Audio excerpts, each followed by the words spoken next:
Thank you so much for inviting me. Thank you so much for the Immunisation Coalition for hosting such an amazing meeting, which wouldn't have been possible without all our sponsors as well.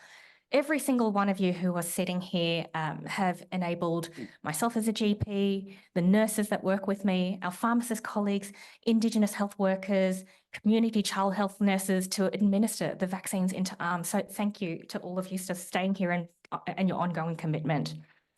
Although my topic might overlap a little bit with what Anita has discussed and Karen as well, all of the patients that come into general practice, pharmacies, seeing nurses, they all are going to need vaccines. Some of them are high risk, but there's no limit to where they go. So although there might be a bit of an overlap, hopefully we'll have some new ideas as well. My topic was really to talk about the, how do we drive and increase the vaccination rates in the at-risk population? Well, first of all, I think we need to identify who are our high-risk groups, and it might look very different for everyone in your practice. It might be different if you're an infectious diseases specialist who sees a lot of immunocompromised travellers. It might be different if you're a paediatrician. It might be different for me as a GP who sees pregnant women, young children, older adults, but people who travel as well. And again, different if you're a pharmacist or a community child health nurse, but hoping to look at some of the strategies to target and deliver the vaccines to the at-risk groups, which will, like I said, overlap with the general population. And if there's anything I haven't discussed and you've got burning ideas, please come up to the microphone or share it. And, hopefully other people can take that ideas on board. So the at-risk groups, I think these probably don't need any revision. Most of it's been covered in the CDIC, but for me, I see a large elderly population group. My boss and I are the two longest serving GPs in the clinic where I work. So most of the Shingrix that was delivered to my practice was really administered by myself and my boss. Bar two by some of the young registrars. They're at risk of higher complications from diseases like influenza, pneumococcal, RSV. I think we've heard that ad nauseum through the whole, the last few days. My chronic disease patients, again, Paul's, presentation touched upon how diabetes, obesity, heart disease, respiratory conditions, they certainly put people at increased risk as well, not just for the infections, but also some of the complications. Some of the other ones are probably very self-explanatory, our immunocompromised individuals, whether it be from their conditions or the medications they take. Pregnant women, again, people forgetting that COVID boosters might be really important at that time frame. We're very good at discussing influenza immunizations and and pertussis as well, but expanding that to consider even things like RSV later on with things like a Brisbane being available. Infants and young children, I see some that are just recently, a child was delivered at 25 weeks, so very underweight, arrived very early, so there'll be additional vaccines that we need to think about. One of my patients was just commenting yesterday, they were diagnosed very recently with chronic suppurative lung disease. This was a 4-year-old boy. And they had come for something else and they said, oh gosh, my pediatric respiratory doctor should send all her patients to you because she didn't tell me that I needed additional vaccines. So I think all of us, the pie is big enough for everyone. There's enough of the slice. To be honest, when somebody mentioned cannibalization of vaccinations from general practice, there is so much for me to do. I don't mind. Thank everyone. It frees up the conversation for other things like our pregnant women who come in for influenza vaccine. If they've had that in our pharmacies, I can talk about, here's your blood test form, your pathology slip. If you've got respiratory symptoms, get tested. If you're positive for influenza, there might be medications that we need to talk about afterwards. Our healthcare workers, even myself, we are at increased risk of exposure, but our first rule, when we went into medicine, we were taught first, do no harm. And I can't possibly work if I'm unvaccinated, if I'm at risk of spreading something as a healthy carrier to my patients.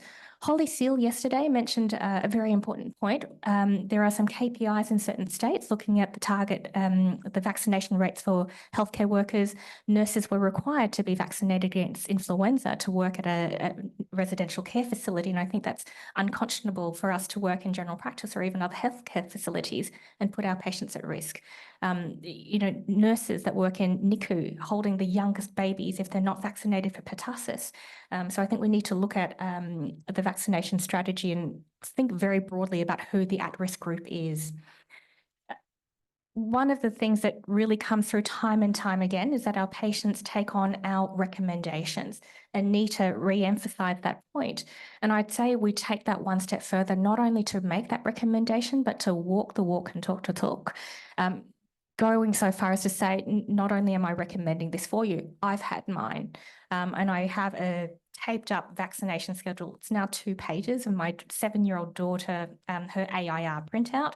So I show my patients, not only am I telling you to get this, I've had it, but this is what I've recommended for my young daughter.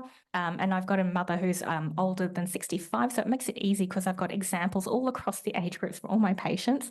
And I say, look, everything I recommend for you is what I would take up myself or recommend to my family. And I have to qualify that statement because somebody else asked me, do you like your family? I said, yeah. So I know we've got Lisa Beecham who'll be chatting later on, but she'll touch a little bit more about primary sense, which we see pop up every day. The data utilisation. So our electronic health records are there to help us. I know it might feel like a bit of a hindrance sometimes when you see that blue spinning wheel of death, but you can pull up very quickly on the AIR, your health records, and even access what they've got uploaded on the cloud just to see what they've had elsewhere at other practices, because people do travel elsewhere. We can use that to search and pull out patients. For example, over 70s, people that are active patients that have attended your practice in the last 12 or 24 months, and you can start recalling from the highest risk groups. And that's what we did for things like shingles vaccinations, starting with the oldest age group and working our way down and trying to capture the ones that were at the highest risk first of all. There are risk assessment tools that are available, things like your Corical, your COVID vaccine risk calculators that can help you with that discussion, and even things like Vaxical that can help with more of a quantifiable risk sort of a calculation when you're talking about Japanese encephalitis. Sorry, my other hat is as a travel doctor, so that's why some of this is creeping in. Patient education, a range of materials. Again, as Anita mentioned, the conversation will be different between every single person because they have a different health literacy, they come in with different concerns. So tailoring and targeting the fact sheets, what they want, that's at a level that they can understand. I see many students from international I guess many other countries, Brazil, Colombia. So we have many Spanish, Portuguese, Chinese, different information sheets that we've collated into our database as well. A lot of the reminders even going up on our social media. We've got a Facebook site that my practice manager manages, our practice website. We've got a TV in the waiting room. That's the definition of a captive audience. Removed a lot of the posters and pamphlets and brochures just because of the COVID, I think, fomites, and they've never really made their way back, but I do see them at some other practices. We've got a newsletter that sometimes is emailed out as well, and there's on-hold telephone messages that can be quite useful just to update with information that people are commonly looking for. Sky is a great resource. If you haven't heard of it, sharing knowledge around immunisations, great fact sheets for mums, newborns, just to talk about childhood vaccines. And I've just heard yesterday they're going to expand into the adolescent field, so there's going to be a lot of exciting new resources coming along there. Hopefully I haven't stolen somebody's thunder. Some of this is very intuitive, but I want to skip to the community outreach. General practice goes beyond where my door was closed. I do home visits. In the past, I have done nursing home visits to residents as well. There's a lot of barriers. Funding is not well remunerated. And again, the more you see, the less you get paid. But there's a lot of, I think, scope, and I don't think all of us have the answers, but we'll keep working towards it. Local organisations, I grew up in some very rural towns, places that had 500 people, another town that had 5,000. There were even, I remember my GP even doing some vaccine runs in the local RSL, because that's where the older people would go to play their pokies. My parents had a Chinese restaurant in the local bowls club. So, you know, again, a very regular audience that would go there and socialise. Some community halls and centres in the rural places are the heartbeat of the whole community. And yep, certainly no answer for residential aged care, but I know Professor Murray's speaking after me, so he'll touch on more about that. I'd like to highlight the vaccine project. I'm not sure how many people are familiar, VAC, SEEN. It's a mobile clinic that was started by 2 medical students and an immunisation nurse in the height of the pandemic to try to get COVID vaccines into our homeless, people that would have trouble accessing or felt uncomfortable accessing the traditional forms of care. So I think this is the kind of strategies we really need to look at. Even things like going out to childcare centres. I remember the first couple of years dropping off my child. I thought, wow, this is a great place, to stick needles in people's arms. And I thought, oh, how could I possibly do that? But, even taking it to schools, for example.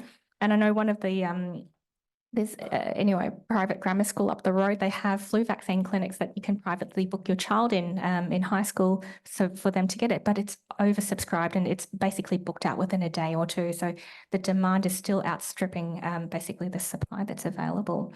So again, more opportunities for opportunities like that. Using our reminders, I think we do that quite frequently, but I go a step further and pretty much everyone who sees me already has a reminder for their flu shot. It's removed the minute you have one, either at my clinic or you tell me you have it elsewhere and I've confirmed on the AIR. And that's very helpful if they've already had one. They get it every year. Most people are not anti-vaxxers. Time gets away from them. Even my registrar yesterday said, oh, Sarah, I was just coming back from our training and chatting to Dan, the other registrar, saying, oh, we recommend the flu shot to everyone, but we just realised we haven't had ours. They're not against vaccines, but they've just been so busy. I said, and, pull your sleeve up. We're just going to do it now. She said, yes, okay. Some other really innovative strategies I've heard from other clinics are sending out little postcards or SMSs when people hit their milestone birthdays and say, come in for a health check, but you're also due for these things. So find out what works for you and your practice and roll with it.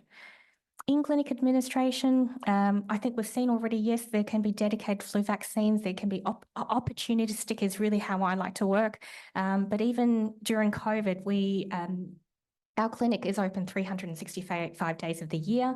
On the weekend, during the COVID period, a lot of our patients were hesitant to come in during the weekday where a lot of the consults were running and maybe, coming across other patients that were potentially sick. So we ran special clinics on a Sunday and Saturday afternoon after the bulk of the clinic had closed. Most of the people who attended were healthy people who just wanted to protect themselves. And we'd run vaccine clinics sometimes from 2 to 5 for flu and COVID, or at that stage, it was still being administered 14 days apart. So being flexible, and that's where I think pharmacy is available, because until GPs or nurses are willing to work on Thursday late night shopping, all day Saturday and Sunday, I think we should, I think it's great to have that pharmacy option. When they're having other things, Anita's already touched based on some of those, leveraging the other appointments, having standing orders, making sure all the staff across the practice, all across from our reception to nurses, doctors, practice managers, even our reception staff are trained on the differences between some of the basic spiel on the different types of vaccines, even things like cell-based or egg-based. But if there's more detailed questions, they often ask our nurses and our general practice staff as well. How to deal with hesitancy answering questions, allowing more time. Often those won't be booked in a standard flu clinic. They're booked as a separate consultation to give it the time and the detail it deserves. Cold chain, I think they're very self-explanatory, making sure that's part of it. Most of our patients are really quite keen to get vaccines, protect their health, look after themselves. That's why they're there in the first place. There's a lot of resources to address that. And I saw a lovely little graph. You've probably seen it as well, this little pyramid. They've got the whole intellectual sort of pyramid. Right at the bottom, people have done high school, bachelor's degree, master's, PhD, medical degree, whatever. And right at the top, it's your armchair epidemiologists, the ones that have Googled and YouTubed a lot. Basically, they know everything and know more than we do. So I find that to be one of the biggest challenges, and I think that's been echoed in some of the WHO top 10 health threats. It's actually a lot of the misinformation and people, and there's a very systematic way that that's being targeted and driven. So it's quite an interesting story there as well. But I usually come across and I find the best approach is really building that trust and rapport with my patients. They know me, I know them. I tell them if I walk along the street, I can very sadly recite your whole medical history and know everything about you. But it's that degree, and they know that I'm there in their corner. I only want what's best for them. And it's a before, during and after. It's not, just wham, jam, thank you, ma'am, you've done the needle and that's it for you. Even afterwards, I ask, look, how did that go? Fine, okay, great. That's fantastic. You didn't have anything. You didn't, exactly what we expected. But if they did, going as far as saying, look, it's our responsibility. We need to report, this suspected side effect if it's quite serious and unexpected. And they see that as a level of trust because you're not just on the side of the farmer, you're being paid by them. I'm like, I wish I was. If you saw the car I drove, you'd know I'm not. And I think it builds the trust because they say, oh, wow, one, they're contributing, but two, they know that you are there to improve transparency. But lots of barriers, but hopefully I think we're all in this together and there's no sort of one size fits all. We've talked a lot about this, reporting, that's what I've touched upon as well, using our systems. But in summary, I think targeting and delivering vaccines to at-risk groups and even just everybody is still something that's not just my role as a GP, it's our nurse immunisation providers, community child health nurse centres, Indigenous health workers, our lovely pharmacy colleagues. The pie is big enough for everyone, and until we get to 100%, I don't think we should stop fighting. Are you leading by example? These are the thoughts I'd like to take that away. Have you had your flu shot? Everyone at this arm. Who's had one? Raise your arm. Good on you. I'm not going to pick on the ones that didn't put their arms up, okay? So are you, what measures are you taking to make sure that you target and raise those vaccination levels? If you've got some good tips, share them with your colleagues. Can you maintain this? Can you replicate them in another health setting? So with those thoughts, I'll end there and leave some time for the Q&A. Thank you. Brilliant. Thanks so much. In the interest of time, we might do one burning question if there's any in the room, keeping in mind there's a Q&A at the end and we have some more great talks coming. So, microphone.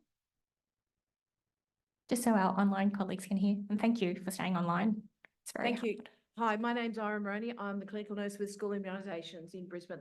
So my question was, all of the information you're targeting at childhood immunisations, over 65s, and lots of other groups, immunocompromised. Nobody's touched really, other than Kristen over there, on adolescents. Yes. And that's who we target. Yes. And the numbers are 60 to 70% and dropping. That's why I mentioned the high schools. Yep. Diphtheria, pertussis is rampant at the moment. And we can't get the vaccinations in the kids' arms. Any ideas? I think I would love them. I think school-based vaccinations is something that is an underexplored opportunity. Same with things like childcare vaccinations. It's not that they're anti-vax, it's just that they are so busy and overscheduled.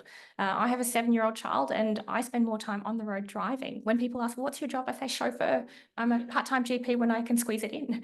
We do everything. We do verbal consents. We do the lot. Yes. We do everything. But we still only sit at about 68%. And I agree, it's not good enough. It's not what I would want for my child if they're a teenager. And I think that barrier to access is that the parents are busy. The children, they're usually not anti-vax, but I think it's the access and the availability. It needs to be easy. It needs to slot into everything between their before school sports, within their whole full day schedule. Well, if we're going into a school and it's at the school, it's not much more easy for them to be there and be immunised, but it still doesn't happen. So if anybody has any ideas on how we might be able to actually increase it, love to hear. Sounds great. Sounds like you've set up another session and maybe volunteered yourself as a speaker for next year's forum.